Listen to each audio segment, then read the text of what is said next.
आपके अपने अनके का नमस्कार दोस्तों। एक समय की बात है जब भगवान श्री राम अपने भ्राता भाई लक्ष्मण के साथ वन से गुजर रहे थे।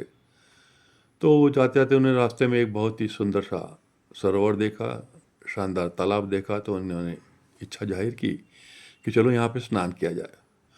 दोनों भाइयों ने स्नान करने के इरादे से अपनी बाण पास में ज़मीन पे गाड़ दी, जो मिट्टी थी उसमें गाड़ दी, और दोनों भाई स्नान करने चले गए। जब दोनों भाई स्नान करके वापस आए तो उन्होंने अपनी अपनी बाण बाहर निकाली। तो श्री राम ने देखा कि उनकी बाण के नीचे खून लगा हुआ था। उनको बड़ा आश्चर्य हुआ। उन्होंने वहाँ से वो रेत को हटाया तो देखा कि नीचे मेंढक था जो खून से लथपथ था। उन्होंने करुणावश मेंढक को अपने हाथ से उठाया और पूछा कि जब तुमको बाण लगी या चुभ रही थी तो तुम चिल्लाए क्यों नहीं, आवाज़ क्यों नहीं दी, भागे क्यों नहीं, हलचल क्यों नहीं की?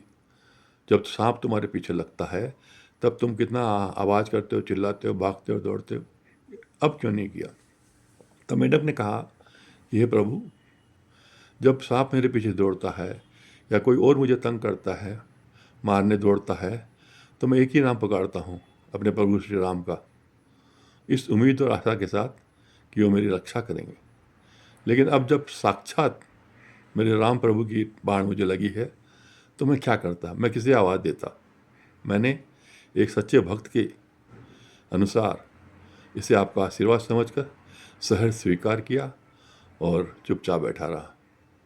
भगवान बहुत प्रसन्न हुए, उसके हाथ पर हाथ फेरा और प्यार से उसे अपने पास बिठा के उसकी पीड़ा कम की।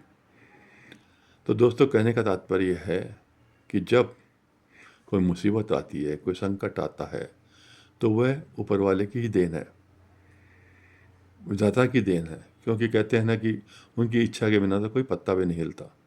तो जिस तरह से सुख और दुख आते हैं, उस तरह से दुख भी उन्हीं की देन है। उसको हमको स्वीकार करना चाहिए, सहज स्वीकार करना चाहिए। आपको भगवान का धन्यवाद देना चाहिए कि भगवान ने आपको इस लायक समझा कि आप उन दुखों की, तकलीफ़ों का सामना कर सकते हैं और उनसे छुटकारा पा के आगे बढ़ सकते हैं। तो अपनी अटूट श्रद्धा भगवान के प्रति, भक्ति रखिए और मुसीबतों से डरिए नहीं, सामना कीजिए, भगवान पे विश्वास कीजिए, उनका आशीर्वाद समझकर डटे रहिए।